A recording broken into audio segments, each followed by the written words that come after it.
is. I am bringing this regular town council meeting to order. Today is Thursday, October 23rd. Can I have a roll call, Madam Clerk? You may. Counselor Bragdon. Present. Chair Danforth. Here. Counselor Dume. Here. Counselor Higgins. Present via Zoom. Thank you. And Counselor Mackin. Here. Counselor McGlaughlin. Excused. And Counselor Pelletier. Here. Thank you. Join us in the Pledge of Allegiance.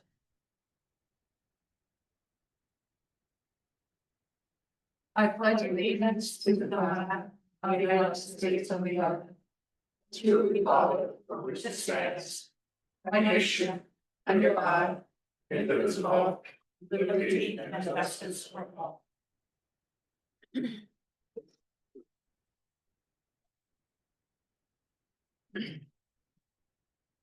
So we do have adjustments to the agenda, and we have the manager's report and the corrected order, number 225-2025.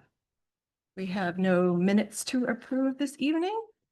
And that takes us right into special presentations. So today we have Diana Furukawa from the library is going to give us our quarterly review. Welcome.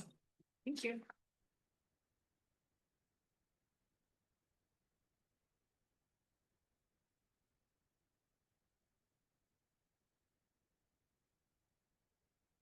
One moment, the technology. Yeah, take your time. Thanks.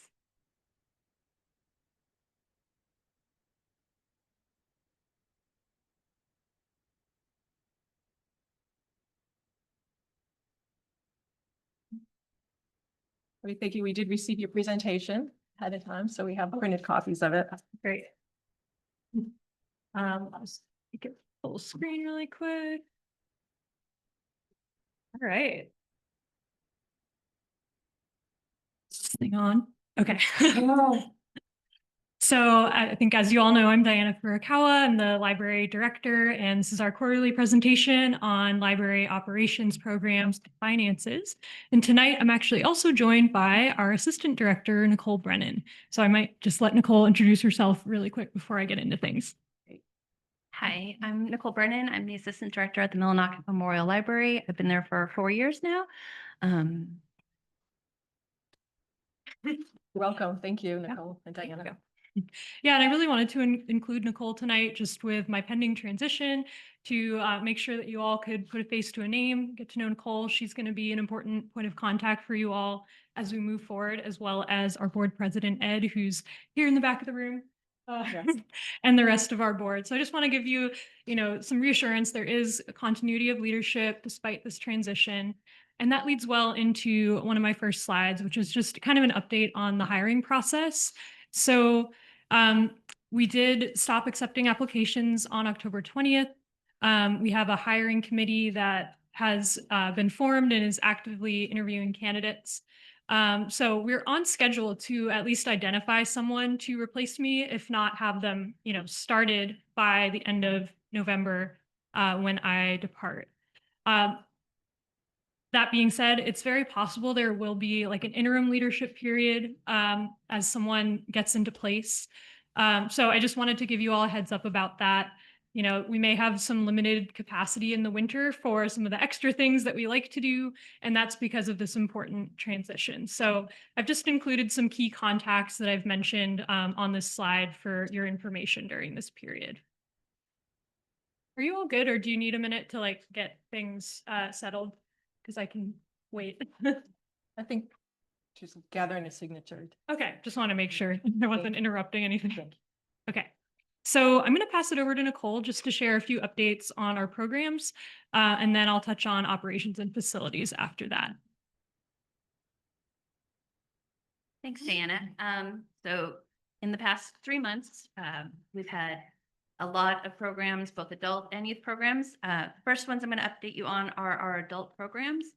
We've had a wide range of programs. It's been really fun, a lot of engagement.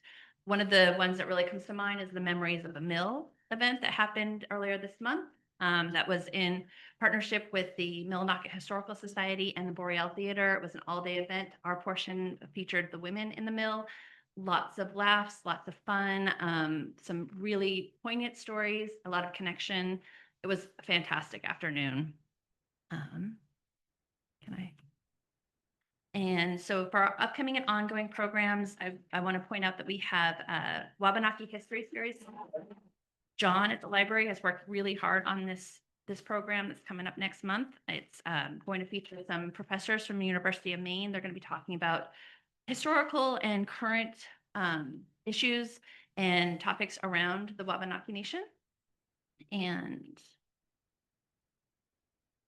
then youth programs, we had a fantastic summer. Our summer reading program was very successful, and we had some really fun, really great programs. As you can see in the picture, we had a bubble party. We had families come, we had kids come, we had just a wonderful time. And that was, we were able to use our new patio, which has been a fantastic addition to the library space. It allows us to have programs outside more easily. It's a place for people to have access to the library while still being outside. It's very nice to have that. Along with that, we had a few others. We had a wildlife workshop. We had our summer Pokemon Club, which is a weekly thing we hold in the summertime. That's teen-led, and that is always really popular. Tomorrow, if anyone is interested, we have our annual Halloween program. That is my favorite program of the entire year. We get kids coming in, lots of kids, lots of families. They are all dressed up. It's pretty low key. I have a few activities, a few games, but it's mostly just kids going around, enjoying the library, adults, just socializing. Like I said, it's one of my favorites. So if you know of any kids, if you have any kids and you want to come, please do. We're doing face paint. Oh, I forgot that. Okay. We have lots.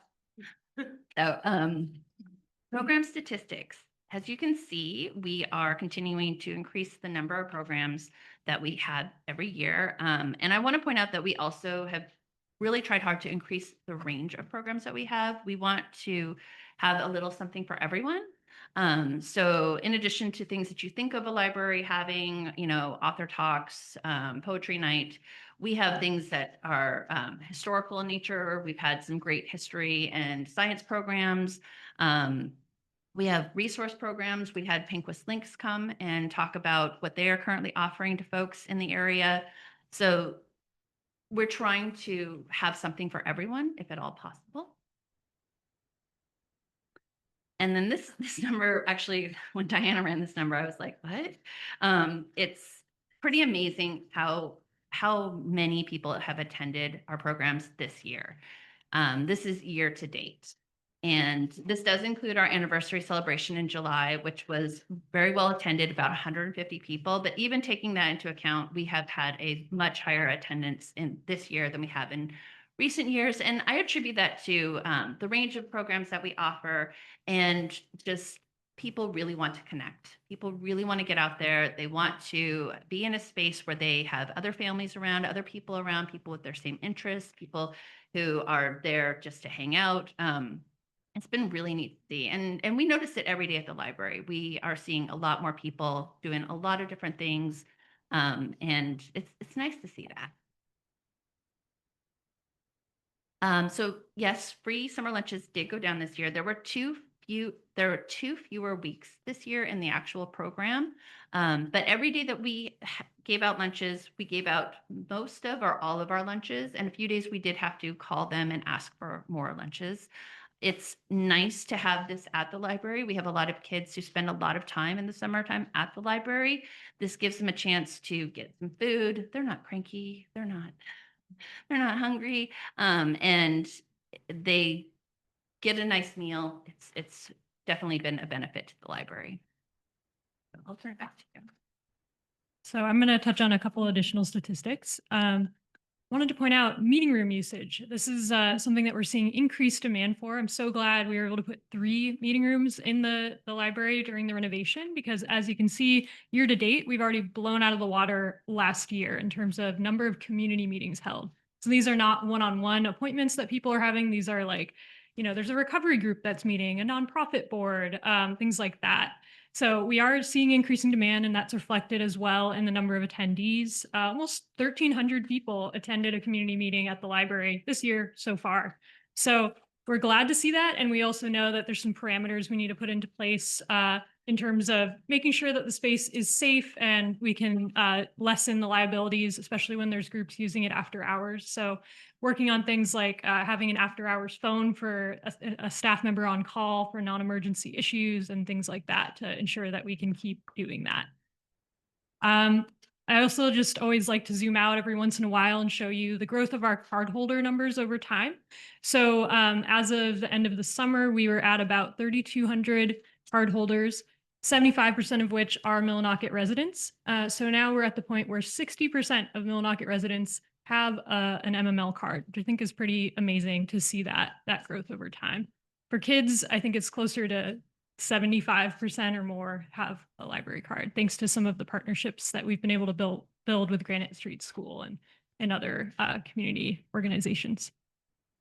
With increased youth use of the library, I will say there have been increased incidents. This is something I pointed out to you all last year. We tend to see the most incidents in the summer. And the majority of them are youth behavior related. So this has also brought up some questions for us around, what is our role in supporting youth and what are the parameters there? It did actually spark some discussion with our board this month about adjusting our unattended child policy. So I just wanted you all to be aware of this. This is something that a lot of people don't understand, but most libraries do have a policy about, kids under a certain age need to be accompanied by a trusted adult. For us, for a long time, that threshold has been 10 years, and we did increase it to 11 in the policy change this month. And that is for a few reasons. We think it is going to be easier to communicate in terms of, instead of asking kids, hey, how old are you? Just saying, hey, if you're middle school or up, you're okay to be here alone. If you're under, you need to be here with an adult. It's not perfectly enforced. It's something that we've had a lot of discussion about. In terms of, there are kids that are younger than that are able to use the space in an appropriate way. And there are also a lot of kids who are kind of repeatedly showing us that they can't. And so it's something that we're continuing to wrestle with. I think there's some outreach that we could be doing to parents and working with the schools even more to make them aware of this. Because ultimately, we're not childcare. We don't have the training or the level of staff required to do that. And it does impact adults using the library. So that's all to say. I just wanted you to be aware of this issue. It's not fully resolved at this point, but we're at this point experimenting with the middle school and up threshold instead of what we have done in the past. So I'm going to move on to finances, and then we'll take questions at the end. Just to give you a sense of how this year's budget is performing. We, as of these financials in my slides, we were 75% of the way through our fiscal year, which again is different from the towns. It aligns with the calendar year. And on the income side, we had brought in about 68% of the income that we expected to throughout the year. For expenses, we are pretty much exactly on track, 74% of what we had expected to spend. Zooming in a little bit on income, I do think we are still on track to meet or even exceed our operating budget goal.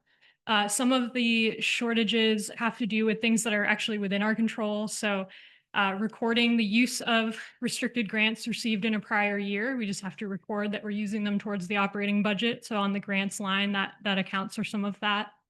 For donations as well, the majority of our donations tend to come in during November and December during our annual fundraising appeal. So I actually expect us to exceed that goal of $55,000 this year.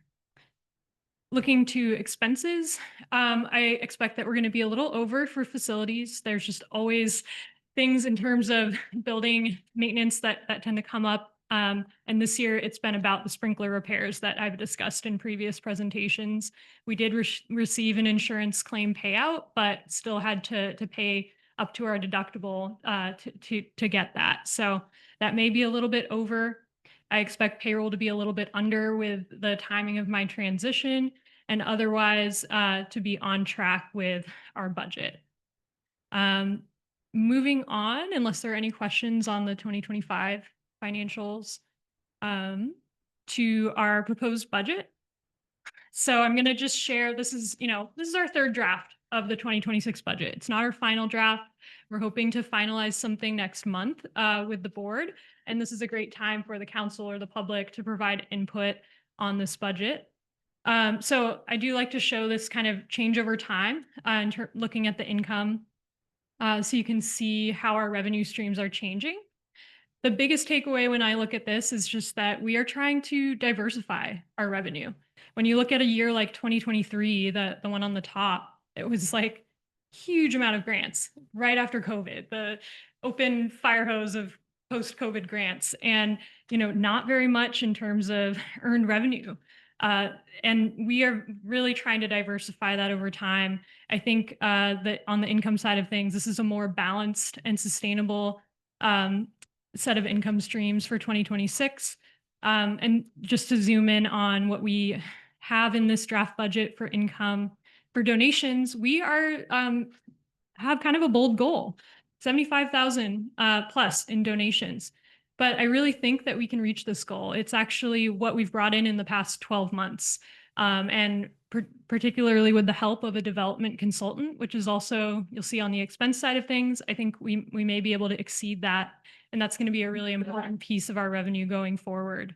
For earned revenue, we have our continued contract with the Katahdin Collaborative for facilitation work in the livability sphere, copy fax services, which we are seeing an increasing demand for as well, EV chargers. Finally, we're starting to get a little bit of traction with that. I think we brought in like $650 from EV charging in the last quarter, which is not nothing. It's not significant, but it's not nothing. And a small amount of retail as well. And then for fundraising events, this is an area where we don't think it makes sense to put a ton of effort into the event-based fundraising every year. So this is going to be a year where we scale that back a little and focus our energies on other revenue streams and on the work itself. For grants, you can see we expect to bring in a little over 13,000 in miscellaneous operating grants and overhead from restricted grants. And then to apply about $47,000 of restricted grants received in a previous year to this year's operating budget. For the Sewell Foundation, we are lucky to know exactly what we're going to receive from them in 2026, which is $90,000. And let's see, interest. This is the last year of our New Markets Tax Credit financing process. So we will receive some interest from that this year, but a little bit less than past years, in addition to our CD earnings. And then lastly, Town of Millinocket, $162,500, which is what was approved in the 2-year contract. I know there was some back and forth about what those amounts should be, but I do want to just say that we are grateful to know what we can expect from the town. That is very helpful in our budgeting process and takes a load of time off of us as well in terms of the constant advocacy in 2026. So that brings our total expected revenue for 2026 to just about $440,000, which is an increase of $32,000 from this year's budget. Questions on the revenue side of things? Not seeing any, Diana. All right. I'm going to move on to expenses. So again, I'm just kind of showing the spread over time. This one's a little more depressing because you can see every category does increase over time. Some just very minor increases like collections and community engagement. There's, inflation and just changes to those prices. Other ones are more significant. The biggest leap that you're probably noticing is in the payroll category, and that is due to a couple of factors that I'm going to get into, but basically some recommendations from our board in terms of improving benefits for staff retention and being competitive for hiring, as well as the health insurance situation that we're all dealing with right now, which I'll save a little bit of that for later. So zooming into that first category, facilities, really the only change I'm going to point out here is in the first line item, building repairs and maintenance. We're just increasing the buffer, basically, of things that you can't anticipate but come up and are necessary to keep the building running. From 35% last year to 45%, so that's a significant chunk of that.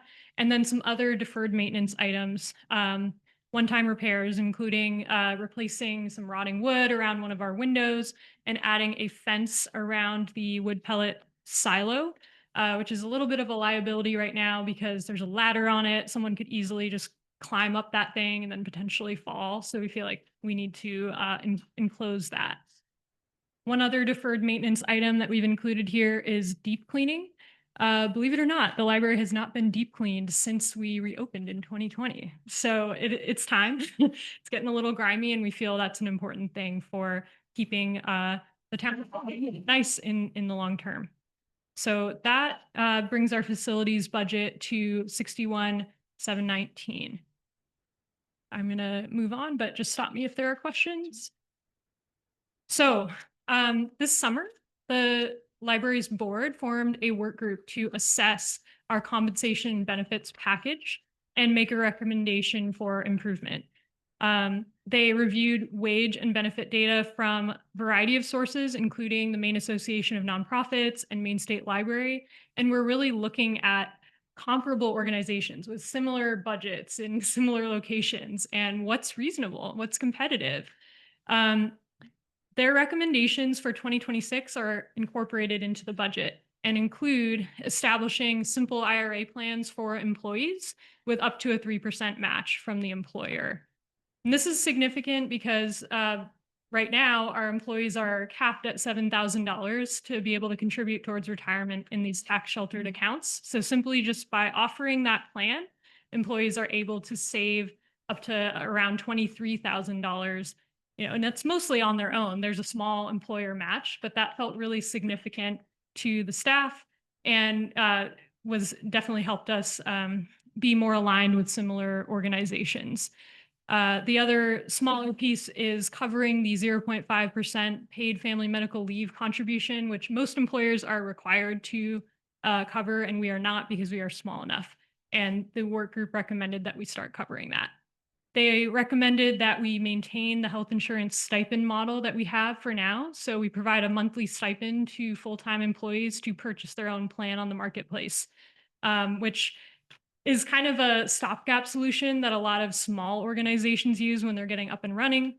We still don't really see it as a great long-term solution, but just with all the changes to the health insurance landscape this year and the quotes we received, it didn't feel like the best year to make a big move there. However, we're now seeing that subsidies may be cut related to that. So you're going to see in the budget that I will show in just a moment, there's a lot of uncertainty around that line item. I will just anecdotally say that being a part of this hiring process, screening a lot of competitive candidates from around the country, these proposed changes have already been really significant. Like if we had not offered a retirement plan, I don't know if we would have gotten the caliber of candidates that we have gotten so far. And I think it's really important in terms of treating our staff well and keeping them there for the long term. So moving on to what this looks like in the budget, you can see the simple IRA, and that's assuming everyone, got the 3% match, which they might not actually contribute on their own. The paid family medical leave contribution is pretty minor. The health insurance stipends, that's one of the biggest question marks in our budget right now. If the subsidies are cut, health insurance costs on the marketplace could increase. We're seeing estimates around up to 75% increase, which is pretty wild.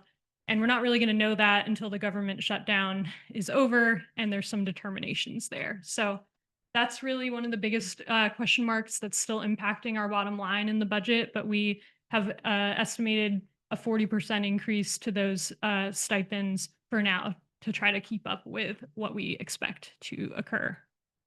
So that brings our payroll expenses to $284,902. I know it seems like a huge number, and it kind of is, but this is very common for small nonprofits for their biggest expense to be staff time. And it's not just like overhead staff time, it's staff who are working with the public every day and planning community events and programs that have a real impact on people's lives. So I think there's a lot of value in that. Obviously, I'm biased, but yeah, that's, but this is the area of the budget increasing the most. Moving on, just to give you a reminder of what our current organizational chart is, it's 4.5 FTEs. For collections and community engagement, there's really not a lot of changes here. We've tried to keep everything that's within our control pretty flat or even decrease certain areas. The one change I'll point out is that in the past, we've been able to get a subsidy from Penobscot County to support our interlibrary loan service. That also may be cut. We've budgeted it, assuming that it will be, but we won't know until the early on in 2026. Lastly, library administration. Few changes to point out here. We are budgeting to do an additional mailer as kind of a donor engagement strategy in the middle of the year. So there's some expense associated with that, but I think it's going to pay for itself in terms of donations. Insurance premiums are increasing and it is somewhat out of our control. However, in terms of insurance and then the line below that, asset management fees, those are two expenses that are somewhat tied to this new markets tax credit process, which again, this is our last year of that. After we unwind in 2026, we won't have to pay the asset management fee, just $32,000 anymore. And our insurance costs should decrease because we won't be required to carry quite that level of insurance. So it is kind of an admin heavy time. It has been while we've been a part of this process, but it is about to wind down next summer, which we're all pretty thrilled about. And again, that process allowed us to do this renovation, having raised 1 million, and allowed us to leverage an additional $1 million. Ultimately, this brings our library administration budget to $83,683, and our total expenses to a little over $450,000. So that leaves us with some negative net income in this version of the budget. It's something that we don't love to see. We're still workshopping the budget in terms of could we make a more, an even more bold estimate in terms of donations or grants? What can we cut? What will the health insurance premiums be? And what's a reasonable amount for us to contribute? So we're continuing to workshop this and see what we can do to get it a little closer to zero. But not every year. That's not possible every year. We've had years where we've, had net income. We've had years that are like this. So I will pause there. And that's pretty much the content that I had, and see if there are questions, things I can go back to, or questions for Nicole as well. Good. I'll look to see if any counselors have any questions or comments. As usual, you've done a great job of being a comprehensive report. We'll see if there's any public comments. Slide, you Yeah. back one slide to the one that, yeah, that one. Yeah. No, Oh, this one? Yeah. yes, thank you. Okay, thank you. Do you have a comment? No, So- no, I just wanted to see the time. Timeline, okay.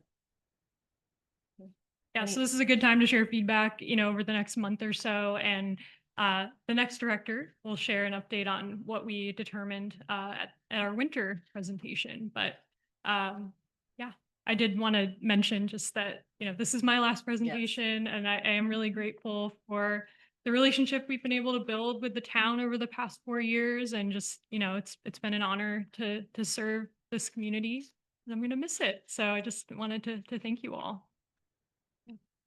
So we appreciate you, Diana, and we will miss you, and you'll have big shoes to fill there. There'll be some big shoes to fill, or you won't be able to fill. You'll have to have some new shoes bought, right? But Nicole, thank you for joining. You did an excellent job as well. So we look forward to seeing you at that table, perhaps for the next quarter. So if there's no other comments, Mr. Manager, please.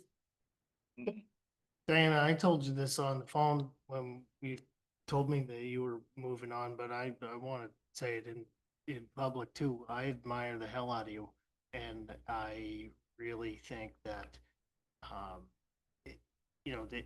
I hope that whoever comes and fills that spot after can come close to the level of leadership that you provided that organization. You're a remarkable library director, and I really appreciate what you did for the organization and for the community. Thank you so much, Peter. Thank you. Very well said, Mr. Manager. Thank you. Thank you. Yeah, you're out of the hot seat now. Thank you, thank you. So we'll open the hot seat back up, so to speak. So our next, we do have another presentation, Katahdin Tourism Partnership, and here to do that presentation, we have Mr. Randy Jackson, Mr. Tim Hudson, and on Zoom, Eric Goodwin. Hey, Eric. Hey, everybody. I'll be operating the PowerPoint from this side, if you wouldn't mind offering permissions to share my screen. Yes. You should be able to share your screen. Yeah, you should be able to. Great. Let's see if this works. I'm Randy Jackson. Tonight I'm wearing the hat of a board member of the Katahdin Tourism Partnership. We've done a lot of work on that block of land on the corner of Penobscot and Central. A lot of groundwork, if I can use that pun. So tonight I'm here with Tim Hudson. Eldon Duty couldn't come, had prior commitments. And Eric is one of our advisors to this project, and we're working with Amorphous Design to do this project, which we'll show you. We've been supported by the Sewell Foundation and Amorphous Design, who has donated over $30,000 to our efforts to the Katahdin Tourism Partnership. So we want to thank them. So what have we been doing? Everyone wants to know what we've been doing. We've insured the property, made it available for use, planted and maintained the trees and grass. We've accepted 2 land donations. We struck an agreement with the corner store, Butter. We've had multiple rounds of public consultation. We've asked for your opinion, what you'd like to see in the area. We did one at the festival last year, I believe. We completed the RFP and design phase. We've done interpretive art and other, or we've planned for interpretive art and other installations. We've applied to many grants, and the focus going forward is to have a shovel-ready program as soon as possible, and our fundraising plan to date. All right. So the Heritage, the Katahdin Heritage Plaza, the town history interpretive aspect of that will probably include plasma cut statues. And these, we're going to work with the Historical Society, maybe get some log drivers, pictures, and cut out plasma iron statues, 1/4 inch thick and about 10 feet tall. The playground has 3 habitats for the children. You'll see them later on in the discussion. We're going to fill some of the area with some erratics, and erratics are boulders that have been moved by the glacier to their present positions around Katahdin. And they're part of the geological history of our heritage as well. The plaza will contain the native trees. We're not going to do any planting of anything that doesn't grow naturally here in the state of Maine, and actually in our zone 3, which we are for plants. We anticipate at least 2 or 3 public art murals and some redesign for the existing mural that we have. So this is looking at the corner of Central and Penobscot. And, you know, before you tell me, yes, the cars are going in the wrong direction. Yeah, I thought you'd pick right up on that. As you go into the park, we plan that nice pergola there, nice open space in the center. There's a food truck that you can see There's the outdoor pavilion, the play area, and we anticipate if the money comes to do that with a lot of the pavers. This is looking from Aristic Avenue back onto the area. When the pavilion goes in, there will be bathrooms there. In the meantime, we may have to institute a porta potty. Next to the pavilion is also the playground. And this playground, if you're looking at it, there's the attempt to create trees that the kids can climb on and in. There's an artistic rendition in the stumps, as you can see over there, that if looked at in a particular view or taken from a particular view of that pile of stumps, you can see the outline of Katahdin as you see it from Millinocket. In the back, you can see more erratics and a log pile. It's kind of hard to see through the trees there. There it is. A log pile for the kids to climb on. And this is an elevated pathway through a conceptual bog like the areas, so that we can show 2 or 3 different sections of our natural woods. And again, there's some birches there. This is the pergola that's proposed to enter the park, and this will put shade on the interpretive signage that we have of our heritage in our region here as it pertains. This is the conception of the pavilion.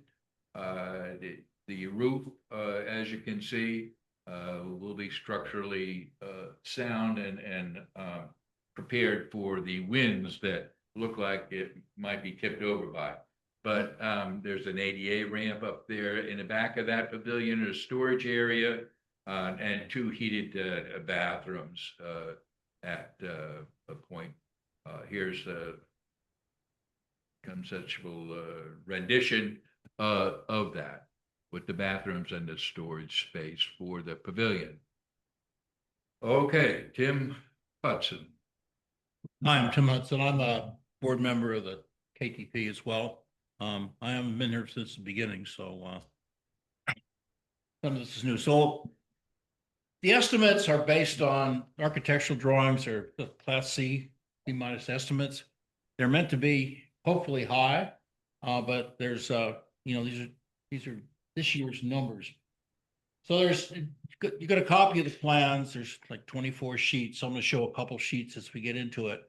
But the money in the phase 1, phase 2, and phase 3. So phase 1 can be split. That's why I call it phase 1A, to get out of the ground. The last time that we were here, the first time that we worked on this, one of the questions was we want to dig it up once and not dig it up again.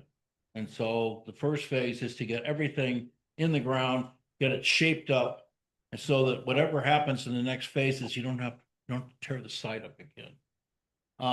The phase 2 in phase 1B is basically putting the hardscape pavers, walkways and stuff in on the surface that's already there. And so that first phase out of the ground is a little over $200,000 is the estimate right now. Then the phase 2 is the structures and the, so that's the playground and things like that. Everything except the pavilion, the building with the sail on it.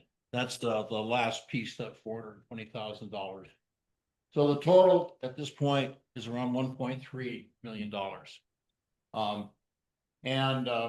We get into it later on at the end here is what we're looking for grants and how we're going to work on that.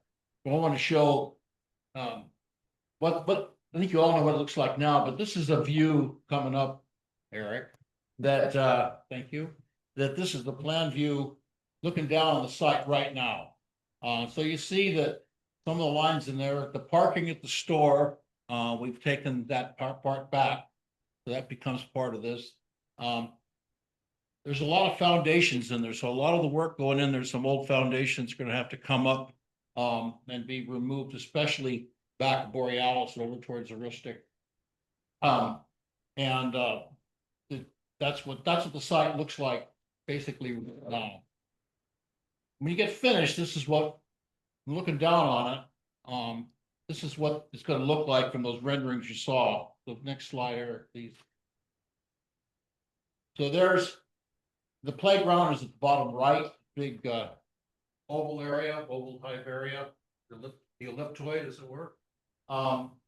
The open space in the middle, that area to the left of the open space, that, with those papers, that is meant and designed to have the food trucks come in and out. So you got the service there, there's hookups in there for that. So that food truck you saw in there, that's not a permanent structure. And it can accommodate, I believe, we've got about six food trucks if you got an event that took that kind of space, looking into the future.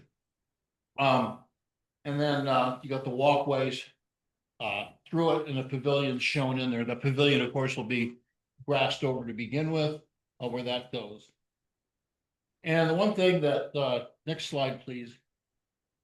So what we try to do is we said, we want to dig it all up. So that shows all the utility lines that go in, and all those lines, we've looked forward with future hookups, so we don't have to dig it up again. It's gonna be hooked up in the water out of Rustic. It's got a grading, the grading will be done. The drainage from the low spots, there's a drainage system attached with this that goes into a drop inlet over in Penobscot. We can break into it. We can break into it from the side. We don't have to replace the whole thing. And so you'll have water immediately available. It's set up to be drained in accordance to code in the winter, but if we need the water, we can. And then the lines, the electric lines, and all of those will have stub ups. We're going to put pole wires in them so that you can feed it through. You can feed the electrical lines through, or the telecom lines through. When that money comes around, you don't have to dig it up again. So that's the basic plan to get out of the ground. And like I said, the last time we talked about this, is that was one of the goals, was to get this functional once. So you get rid of it. You don't have to go do it again on the ground. You can add things after that. So the only excavation after would be like a foundation for the pavilion in that space, but the rest of that should stay usable for time. And I think that is, I'll let Eric or Sure. Yeah. Randy go through the grants. So, wonder what we've been doing. So, we've done a lot of work on grants and grant attendance. This is a list of places that we tended to get money from Sewell Foundation, of course, been very generous in their support of this. So those are passed. Moving forward, these are some of the Northern Border Regional Commission, Federal Highways, Bangor Saving. These are all grants that we have pending, and ones that we are a little bit more sure of, as we've now had at least 2 years of financial records. And it was difficult for us to apply for grants in the past because we did not have 2 years of financial records. And all of this work, the groundwork and the plans and getting it shovel ready, will assure the grantees, the grantors, I'm sorry, that this is a very viable project moving forward, because a lot of the, again, groundwork has been done. So we're anticipating a fuller round of grant acceptance this time when we apply. So we're asking the council to consider a letter of intent. It's non-binding. We'll write it up. I think that we have given it to you already, and we don't expect any voter on it tonight at all. But it will be brought up again in an order for the town. And it's cooperative development, and it will be the transfer of the Katahdin Tourism Partnership Plaza to the town for $0. So we've really done our due diligence here and creating this. The maintenance and liability at the end, of course, will be up to the town. And we do have a maintenance program set up. The park is very maintenance friendly. So we anticipate a good handoff, so to speak. So again, the council has got to, review the letter of intent. And if you have any questions about the drawings or design, let us know. Would you like for us to consult with any of your town committees, planning board, or whatever? We'll be happy to talk with them. So at that point, we'll do the final design and convert it to construction drawings. Again, we're asking for any of the townspeople or the council to give us input if you'd like to see something else or make some changes. I think the park at the end of the line will be a very beneficial region for the town as we fulfill our regional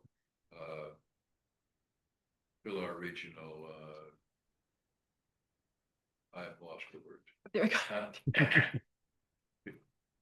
Fill our region with that's all. There we go.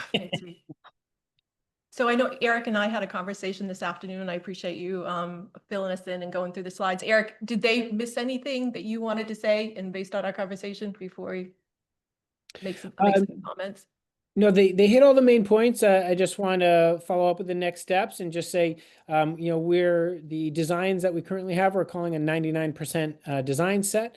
And the last step is to make sure we have any feedback from you guys, and we consult anyone you guys want us to consult, and then we'll turn those into construction drawings.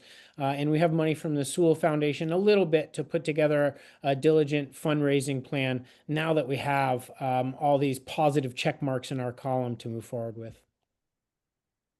No, we appreciate this has been a long process and it will continue to be a long process. But I appreciate in the last 2 years, you've got to this where you're shovel ready and you have some of these, engineering some designs. And we did all receive the letter of intent in our emails and we'll look it over. It just, it secures that sort of partnership, and knowing going forward, when you're done this awesome work, it gets gifted back to the town and we need to be ready to handle that maintenance wise. And so we will continue to talk about this and bring you back. Are there other counselors that have questions or comments about the presentation? Yes, Councilor Brogdon. Thank you, Madam Chair. So I have 2 questions. First one being, you mentioned some monies, Sewell Foundation, but how much have you raised to date for the project? That goes back to Eric. Yeah, there's a rough estimate. There's about $250,000 invested to date, and that includes in-kind donations of time as well as paid donations of time and the money to obviously turn it into the green space it is today. We do not have any money, quote unquote, on hand to invest in the project now. So we're at a critical point where we feel, and we've made several attempts at several of these grants and talked with EMDC, KRDB, with our USDA office in Bangor, as well as the Maine DOT for a couple years. So we really feel we're ready to apply. That being said, we do not anticipate the byway funding mechanism, which is a significant mechanism for funding of projects like this. We don't expect any funding to come through that mechanism for the next 3 years or so. And we were accepted into Senator King's CDS requests this year. We've put a lot of work into getting recommendation letters and support from other people in the region to show regional support for this project. And that, along with the budget numbers, I think helped persuade Senator King's office to include it in their CDS request. So we're going to continue to follow up with any and all senators. Our representatives have predetermined projects, so they're not open to new projects each year unless something changes, though we do check in with them regularly. So we'll continue on that path, but again, we don't expect any CDS requests to be fulfilled in the next few years. We hope that'll be wrong. The Northern Border Regional Commission next year's application, Island Falls was just funded for, I don't know the exact number, but it was well over $1 million, I think more around 3 for their island project there in the river. We'll be applying to them on this upcoming round. So as you talk with KRDB and EMDC, please let them know that that's important to you guys and that you hope that we can all work together to get those applications in. Thank you. Second question, more of a statement, is you mentioned involving other parties. I'd feel a lot more comfortable. I don't know about other counselors if you looped in planning board and the CEO early on. That way they have a hand in it and there's less needing to follow up as you guys continue through this progress with doing this. I think it would make your guys' life a lot easier if you did them early on. That's all I got. Thank you. Thank you, Councilor Bragdon. We've definitely looped Peter in from the beginning. We'll keep him looped in and we will reach out to the planning board and ask if we can present to them as well. All right, thank you. Council. Sorry, can I? Yes, Mr. Manager. Thanks, Madam Chair. Eric is absolutely right. He has been in touch quite a bit throughout the process with me, with Tom and code enforcement, or maybe before him, probably on this. And we've had quite a dialogue with Public Works Director as well about the transfer of ongoing long-term maintenance after that transition, and he was able to weigh in on that in part of the design process as well. Awesome. Councilor Dume has a question, comment? Thank you. Is it Eric? It's Eric, yes. Eric. Thank you, Eric, for your information. I get a question. What would be the specific reasons that you think there's going to be like a three-year timeline out for any kind of federal byway or CDS grant funding? What's the anticipation in 3 years? That's in the development community, talking with other people from nonprofits, other state representatives that we talk to about funding. That's the advice that we're getting, Maine DOT and such. We're ready to apply for those should they pop up. The thing with some of these government requests is they pop up and they're due in a month and you get no warning that they're coming. So we are ready if they do pop up, but we're not depending on them. We really hope the Northern Border funding will come through and we're continuing to expand our scope. And now that we have plans and a budget, we'll be reaching out to our senators and representatives who have services within their offices to do grant searches and program searches. So we hope to expand our funding nodes, if you will, our possibilities for funding in the coming months. Thank you. And I think thank you for the answer of the advice of, but do you know what they base that information on, that advice on? A lot of these folks are people that have been in Augusta and DC for a long time. I can't speak to their inside knowledge. I think it has to do with leadership and the way different leaderships run budgets. That's my general assumption. But like I said, we are ready and waiting for those RFPs and other calls for grants to be put out so we can respond. So hopefully they will be put out. Copy that. Thank you. Thank you.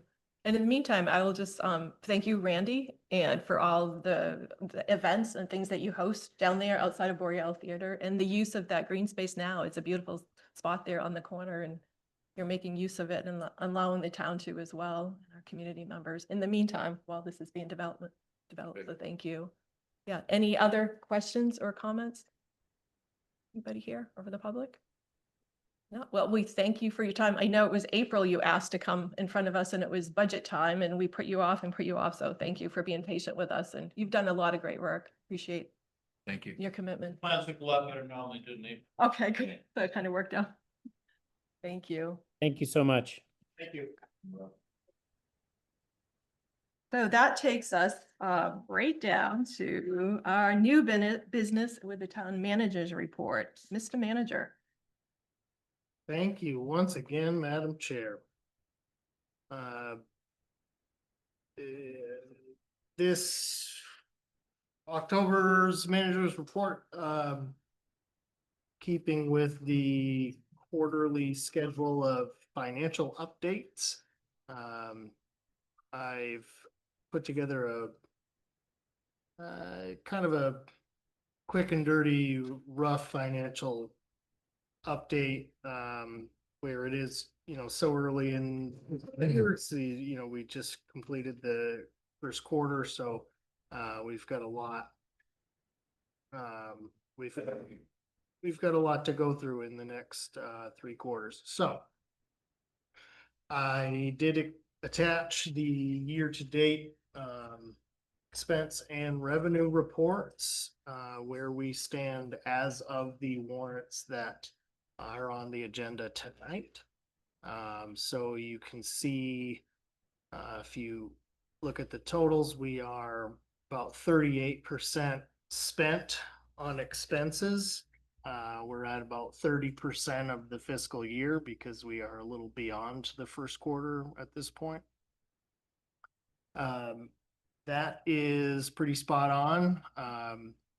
When you consider some following points that I included in this, some of those budget lines are mostly used or only used during certain times of the year or certain seasons. So some of those spending trends fluctuate throughout the year. Some lines do show currently as being overspent.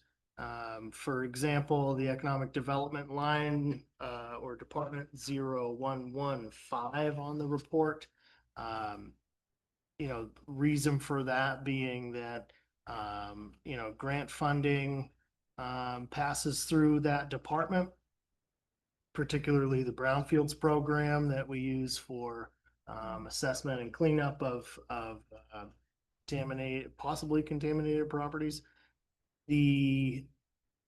So that is not reflective of the actual tax raise amount in the budget. The current budget column, quote unquote, also does not include transfers from the unassigned fund balance that are made throughout the year. We have made a couple so far, so that would naturally show that spending has taken place beyond what was in the original adopted budget, but tracked for accounting and audit purposes.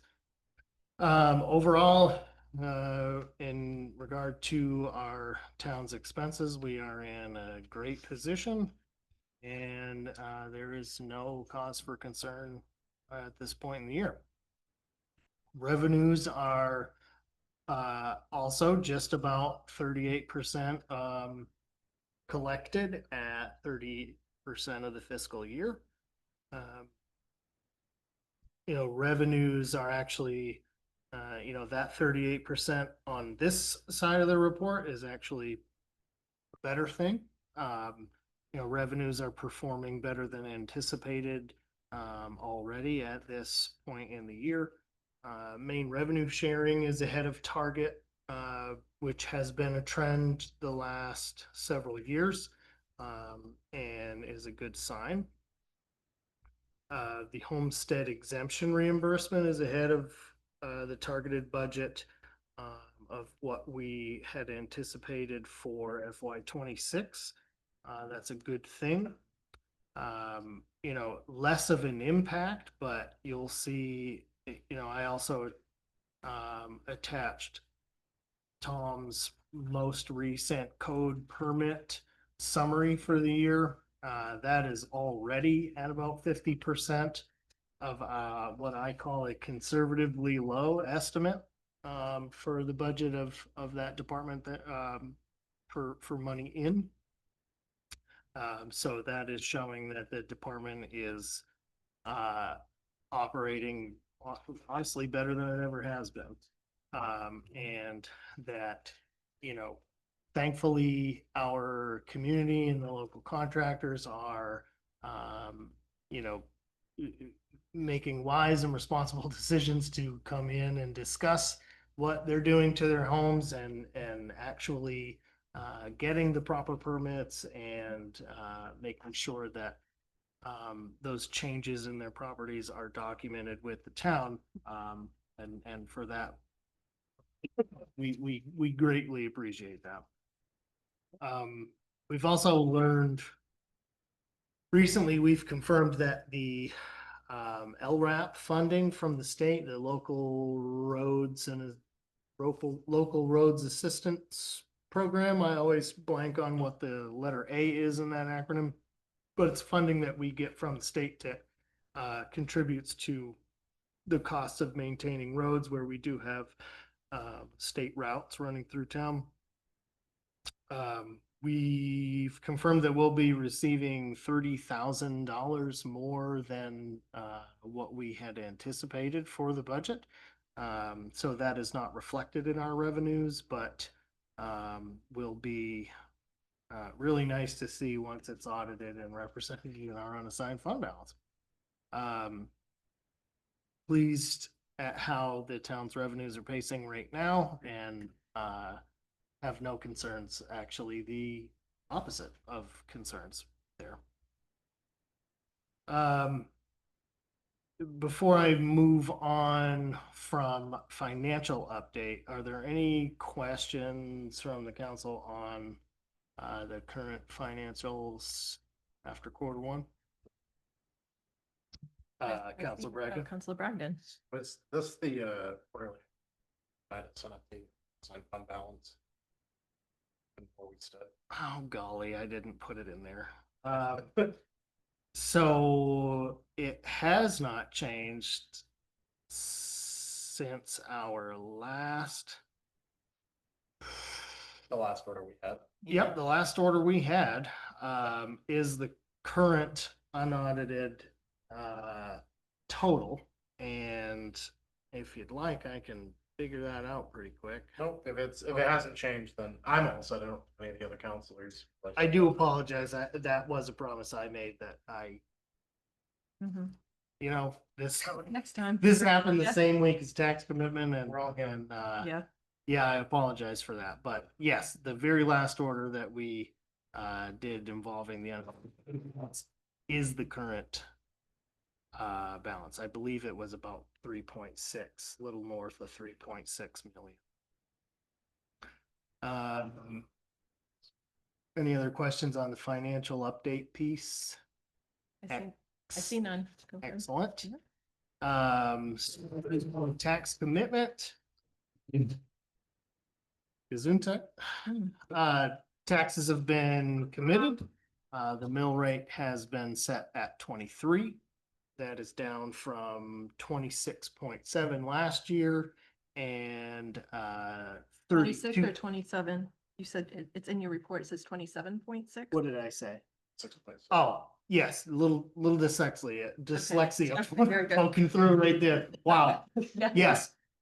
Down from 27.6 last year and what was 32.5 on my first day in January 2022. Got it. You know, that is a significant decrease in the mill rate.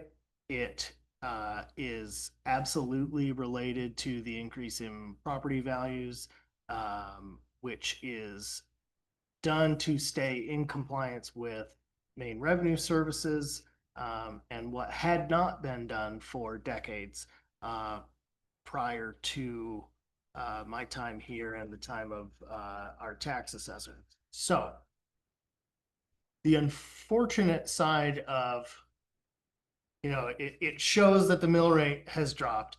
It shows that the values are a lot closer to, you know, where they really need to be. And still, the average tax bill went up roughly average of $80 to $100. Now, that increase is directly related to the critical need to have a larger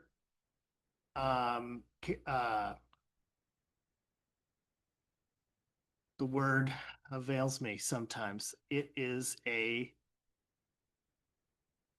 overlay. Thank you. I'm thanking myself. Yeah. Yes.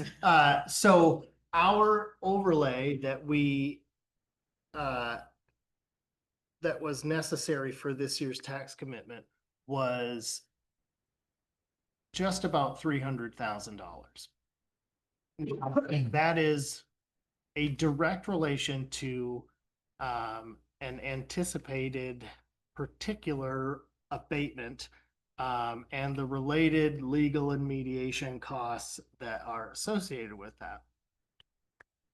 Had we not been informed that we can expect this particular account to go through the abatement and mediation process with us, it is very likely that tax bills would have remained flat, if not decreased. When you do some rough math, 300,000 divided by roughly 2,200 tax accounts, it's about 130 some odd dollars per account, with an average increase of between 80 and 100,000. That shows, there's a $40,000, $50 difference per account. So that is it. That is an extremely frustrating point, but it is the reality we live in, and those are some tough things that we have to swallow in this line of work. So I would like to make that very clear. This year's increase, included a building adjustment as well as a land adjustment. Land had not been adjusted for quite some time, and commercial properties were included this year. Commercial properties had not been adjusted yet. So we are about 50% updated and completed on the townwide reval. So all of the land values that are in there this year are what was the outcome of that portion of the reval. So as we go into April next year, we are expecting by January, all of the building valuations will be updated and accurate to the exact fair value that they need to be. And the taxes for April 1st for the next commitment will be the fresh start, fair share for everybody involved, new valuations. We're well into the website overhaul that I've been talking about for quite a while. I've been working with Sam and Jess from Design Lab. We are completely stripping it and reorganizing the navigational approach to it, making it much more user-friendly, making sure all contact information is there, getting rid of, obsolete information and broken links. Much of that is done on what they call the back end of that. So it is in, more test format than live format, but as soon as we are complete and they hit publish, that will be much, much better. Let's see. The police department wanted to make sure that I include that they are pleased to announce that their application for the COPS grant to help support the school resource officer position has been accepted. Although they didn't get the full amount requested for that grant, it will still be significant in helping them with the school resource officer position.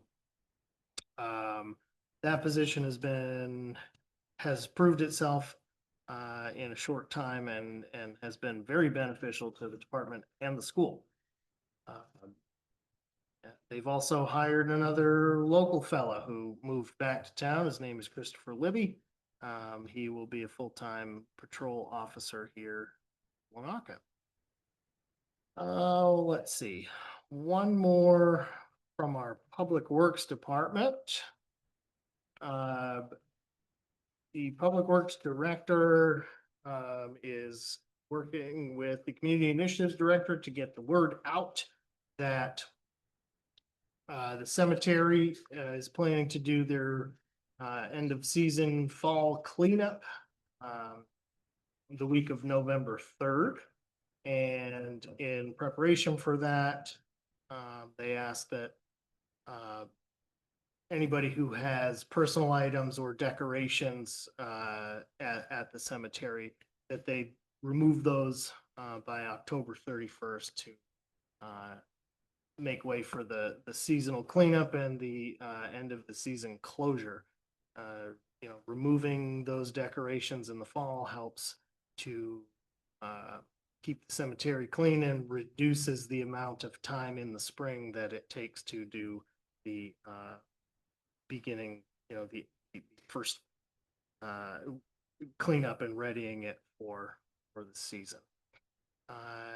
Let's see, we've got Halloween happening soon. You've heard of it. So like the library folks had mentioned earlier, they have an event tomorrow at the library, tomorrow evening and Saturday evening. The events committee is throwing a couple of drive-in movies out at the airport. Tune in with your FM radio in your car and listen to it, that whole sort of thing. They're going to show. What's the first one, Tom? Oh, Thanks. I knew it. It's out there. It is a wonderful family-friendly movie, and the second movie is Pet Sematary. So that one will be a little scarier. I think that was a pick of Tom himself. I don't know. All right, I've never seen it. Amber and Tom and the events volunteers, Jeff at the airport, Brian with his access to equipment and stuff have been really, really helpful in their teamwork to get these things squared away. So we're talking traffic control and parking spaces and the whole 9 yards. Beyond that, we have the actual Halloween happening a week from Friday. Trunk or treats happening throughout town. There's the town's sponsored trunk or treat happening in Veterans Park 4 to 6 on Halloween. Trick or treating up, we block off Massachusetts Avenue for safety reasons, and the youngsters and families flood the area to trick or treat. So I'm going to stop there. Thank you all very much. Why would you do that? I can keep going. Thank you. Thank you, Mr. Manager. Yeah. I would, So we have- I would like to reiterate my Oh. clarification. Counselor Pelletier, and then I'm gonna go to the clerk. Meta Clerk has a couple of announcements to make or to add to. Well, now that we've lived through revaluation hell and back to near market value, what's the plan going forward for how many years before we have another revaluation? Oh, I think we stay with the trend, maybe 40, 50 years. Yeah. Won't we do anything? No, that now that there will be a fresh slate, those, minor adjustments, if needed to stay in compliance with main revenue, will be made, and they will be likely minimal at best. But I'm thinking a complete revaluation like we've done so far. Sure. I mean, it's recommended that those are done every 10 10 years. years. So whoever's in charge at that point in time should remember to do that. Yeah. Oh, Louis will still be here. Might just be, I don't know, maybe Mike will be back on the council by then. He'll remember. you know, All right, I'm gonna go to Madam Clerk. Would you like to talk a little bit about upcoming voting? Yes, thank you. Although I did not submit anything to the manager for his report, it is a couple of reportable items. We have gotten a notification from a candidate who has noted his withdrawal from the race. So Michael Madore has, I believe, in this week's It local newspaper, there's probably a few write-ups that his intent to withdraw. So just I wanted the voting community to know of that. Also, with the local referendum, I've prepared, I guess, like the treasurer would for the state on a state referendum for budget purposes or what have you. I've prepared here some binders that I'll have at the election and actually at the absentee voting area as well, at the registrar's desk and also at the clerk's station, that if anybody's interested in what the current charter sections state versus what the ballot questions are referring to. So they'll have that comparison. I've noticed some concerns of the voting public of, I thought it was this and I thought it was this. And I will note that at the bottom of the question, there's an explanation showing what the actual change is, the very specific change in that one question. However, there's still confusion, so I'll have these available if anybody wants to put their hands on the current charter as it states. Yeah, You're welcome. thank you. A little extra reference point. Yeah, for people. absolutely. Yes. Another reference point. That is all. Thank you. Good. Yeah. Any other council have comment on the manager's report? Is there any public comment on the manager's report? Oh, then we can move along. Counselor Bragdon, can I have you read order number 223, please? Order number 223-2025, providing for execution of the town warrant for October 23rd, 2025. It is ordered that the town warrant for October 23rd, 2025 in the amount of $162,603.80 is hereby. Second. Motion made by Counselor Bragdon, seconded by Counselor Dume. Heavy hitters to share with us? Yep, $11,329.50 to Bernstein, Scher, Sawyer, and Nelson for hydro assessment. $61,376.02 to Hoyle Tanner Associates for the taxiway project. $2,312.80 to Maine Water Company.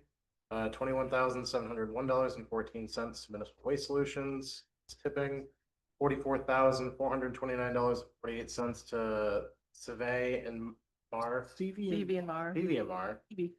Engineering Incorporated, that's Brownfield, and then $12,555.56 Power Maps. Thank you. Any council comment on the order? Any public comment on the order? Being none, we'll go back to the council for a vote. How do you vote, Counselor? Higgins. I know. Like, Counselor, well, I'm gonna start with Counselor Pelletier. How do you vote? Aye. Counselor Higgins? Can you hear us? How do you vote? Oh, you're on mute. Can you hear us? Counselor Higgins, how do you vote on the order? Aye. All right, Counselor Mackin? Aye. Counselor Dume? Counselor Bragdon? Jay Danforth with aye. That passes 6-0. Counselor Bragdon, can I have you read the next order number 224? Order number 224-2025, providing for execution of the wastewater warrant for October 23rd, 2025. It is ordered that the wastewater warrant for October 23rd, 2025 in the amount of $14,359.31 is hereby approved. Second. Motion made by Counselor Bragdon, seconded by Counselor Higgins. A heavy hitter? $6,110.18 down Millinocket, $7,268.62 to again Versatile. Any of council comment? Any public comment? Seeing none, back to the council for a vote. How do you vote? Counselor Higgins? Aye. Counselor Pelletier, Aye. Counselor Mackin. Aye. Counselor Dume, Counselor Bragdon, Chair Danforth, aye, that passes 6-0. Counselor Pelletier, can I have you read order 225? Certainly. Order 225-2025, providing for amendment to order number 210-2025, setting the mill rate to $23 for FY 26. Whereas order number 210-2025 was passed on October 9th, 2025 by 6-0 council action, and whereas order number 210-2025 ordered that the Millinocket Town Council approves the FY 26 mill rate set by the assessor, and whereas the assessor committed the FY 26 taxes and set the rate of $23 on October 14th, 2025. Therefore, it is ordered that the Millinocket Town Council amends order 210-2025 to set fiscal FY 26 mill rate at $23. Second. Motion made by Counselor Pelletier, seconded by Counselor Dume. Any council comment on the order? Any public comment on the order? Being none, we'll come back to the council for a vote. How do you vote, Counselor Higgins? Aye. Counselor Pelletier? Aye. Counselor Mackin? Aye. Counselor Dume? Counselor Bragdon? Chair Danforth, aye, that passes 6-0. Counselor Higgins, can I have you read order number 227-2025? Yes, Madam Chair. Order number 226, 2025, providing for approval of reappointments of the Board of Assessment Review for Jay Kelly Jr. and A. Sear. It is ordered that James Kelly Jr. and Amy Sear are hereby reappointed to the Town of Millinocket Board of Assessment Review for each for 3-year term. James to expire October 31st, 2028, and Amy's to expire May 31st, 2028. Note, James and Amy's applications were received by 10/16/2025 and are the only applications on file. If approved, the appointments will leave one full-time available for full commitment. Second. Motion made by Counselor Higgins, seconded by Counselor Dume. Council comment on the order? Any public comment on the order? I will come back to the Counselor Dume. It's probably clerical, but the name Amy Sear does not match the name Amy Sear on the application as it is on the order. You, just Luckily, it's pronounced. AIMEE. Thank you. Yeah, thank you. Okay. Back to the council for a vote on order number 226. Counselor Pelletier, Aye. Counselor Higgins, Counselor Mackin, Aye. Counselor Dume, Aye. Counselor Bragdon, Chair Danforth, aye, that passes 6-0. Counselor Mackin, can I have you read order 227, please? Order number 227-2025, providing for approval of appointment to the Recreation Advisory Committee, S. Stewart. It is ordered that Stacy Stewart is hereby appointed to the Town of Millinocket Recreation Advisory Committee to fulfill the vacant alternate seat for the remaining term to expire April 30th, 2026. Note, Stacy's application was received 10/16/2025 and is the only application on file. If approved, this appointment completes the committee's commitment.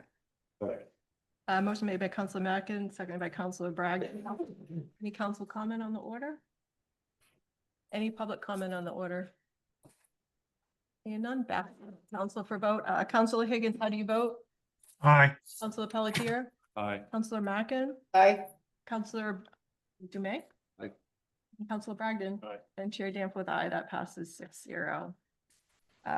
Counselor Dume, can I have you read order number 228? Yes, Madam Chair. Order number 228-2025, providing for authorization to enter into municipal advisory agreement with Northeast Municipal Advisors, whereas the town administration and town council intend to acquire services offered by Northeast Municipal Services at the future date for guidance with the sale of bonds related to the payoff of bond anticipation notes related to infrastructure project. It is ordered that the town manager is authorized to execute the attached municipal advisory agreement with Northeast Municipal Advisors. Second. Motion made by Counselor Dume, seconded by Counselor Bragdon. Council comment on the order? Any public comment on the order? Being back to the council for a vote. Counselor Pelletier, how do you vote? Counselor Higgins, Aye. Counselor Mackin, Aye. Counselor Dume, Counselor Bragdon, Chair Danforth, aye, that passes 6-0. Counselor Bragdon, could I have you read order number 229? Order number 229-2025, providing for sale of a 1986 Chevrolet truck. Whereas this vehicle has surpassed its working life with the town of Millinocket, and there are no further intentions of repair or use, and whereas the town has received a favorable offer of $6,500.00 for this vehicle, it is ordered that the town manager is authorized to execute the attached bill of sale and transfer ownership of this 1986 Chevrolet truck. VIN number 1GCG34JGF368126 to Ed Turner upon receipt of the $6,500.00. Second. Thank you. Motion made by Counselor Bragdon, seconded by Counselor Pelletier. Any council comment on the order? Any public comment on the order? Seeing none, back to the council for a vote on order number 229. All those, well, not all those in favor. How do you vote? Counselor Higgins, Aye. Counselor Pelletier, Aye. Counselor Mackin, Aye. Counselor Dume, Aye. Counselor Bragdon, Chair Danforth, aye, that passes 6-0. That takes us into reports and communications. Warrant committee for November 10th. Council meeting will be Counselor Dume and Counselor Higgins. How do you like Madam that? Chair, Very good. Little like Ma- send off. Madam Feel it Chair, nice and stand up, yeah. Yes, I won't be available for that. you won't be Oh. available. Nope, I'll be out of network. Okay, in so the I will, backwoods. I will find, I will fill I in. can come. Okay, Counselor Bragdon, so Counselor Dume and Counselor Bragdon. So I don't like the sound of that. You won't be here for our last meeting with you, so we just have to say, Fine now. Yes, Yeah. ma'am. yeah. Or not say, I won't have any, I won't have any, service where I'm gonna be, okay. so I won't even be able to Zoom. Well, we're gonna miss you. I'm gonna miss you for that last meeting. I'll talk to you privately then. Any other council comment? Yes, Councilor Bragdon. Bob, I know we've had several conversations offline, but thank you for everything. Bittersweet, but I hope based off our conversation, you'll remain active. And I hope to see you here in the future as a counselor. Thank you, Council Bragdon, and Madam Chair, if you don't mind me speaking. You repeat that one more Keep that time? recording here. I want to thank you, Council Bragdon. Madam Chair, do you mind me speaking for a second? Oh, I would love to have you speak for a second. Yes, go ahead. I just want to thank the town for this opportunity. It was a very, very big learning experience. But I felt as though it was my civic duty to do it. Wanted to see and help the town change, and I like where it's going right now, and hopefully it continues. And yes, Councilor Bragdon, I will be still being involved. I'll just be in one of those seats back there, so. Certainly appreciate your service and we'll appreciate you as a citizen coming to speak to us and see us. Yes, Councilor Dume. Thank you. Council Higgins, thank you for your service. You know that I respect you greatly. Admire your service to the country with your being a veteran, with your service to the town, being a counselor. I think you a valued friend, myself, and to the townspeople, beyond what you may think. You certainly are valued as a person, and respected. I worked with you up here a lot. Worked up here with you a lot and behind the scenes, a lot of phone calls, a lot of conversations. You've invited me to your house several times, personal notes and council stuff. So I enjoyed myself and I'm gonna miss our times together up here. So yeah. Appreciate you. Thank you. Oh, Mr. Manager. Well, I guess if we're doing it, Yeah. Bob, I couldn't imagine myself saying this 3 years ago. right? Yep. We had a rough start. And you became one of the best counselors I've experienced. I have a very limited experience, but you embodied a town councilor. The last year and a half has been a wonderful experience. You know, as we began to understand each other at a whole new level, I have an incredible respect for your thought process and the way that you approach things. You know, the fact that I know that you have sat up here and voted against your personal beliefs because you knew it was the right thing to do for the community. And there is no bolder sign of civic duty as an elected official than that. And I really appreciate you. I thank you for your time here, and I do hope to keep coming around. I value our relationship. Thank you, Mr. Manager. Councilor Jamay wanted Thank to say you. one more thing, and then Councilor Pelletier. I got lost for words in what I was trying to say. One of the biggest things, and manager alluded to it, that I respect about you most is your desire to not even want what we're doing right now. You're not a person that seeks attention. You don't do it for the fanfare. You don't do it for any other reason other than the desire that you have. The going away, council orders that we do, when we send people off, it's not about the recognition.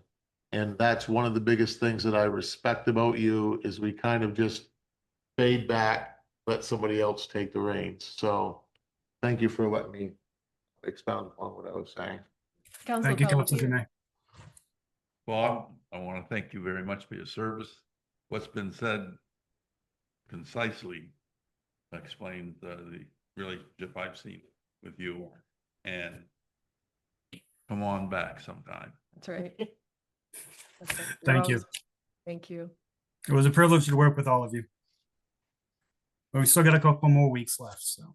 Yes, we'll be reaching out to you. We'll make use of those 2 weeks. Yeah, even though we won't see you here on the 10th. All right, we'll bring it back to the public. There's no chair committee reports. 2-minute public comment. Come to the mic and get your name. Levitt, 330 Congress Street. Mr. Levitt. I just want to take this opportunity to Council Demay and Councilor Higgins. I respect both of yous, and I'll tell you what is that you've never failed me. I've called you, emailed you, seen you, talked to both of you. And to me, you have set a high standards for counselors. And I wish some of them, you know, I'm not downgrading, but your approach to problems with me and everything, we've had our shares, but I want you both to know that I'm gonna miss you. Thank you, Mr. Levitt. Good. Anything else from the public? I'll entertain a motion. Oh, I thought Linda was gonna get up. Yeah. Oh, No. So okay. Motion to adjourn by Councilor Bragdon, Okay, I'll second. seconded by Councilor Pelletier. All those ready to adjourn. How do you vote? Councilor Mackin? Motion to adjourn. Yes. Councilor Jamay. Councilor Jamay. Yes. Councilor Bragdon. Councilor Pelletier. Yes. Councilor Higgins. Yes. Chair Danforth. Yeah. Overlay. Yes. 6-0. We are adjourned. My mind was someplace else. It is 7:04. Thank you.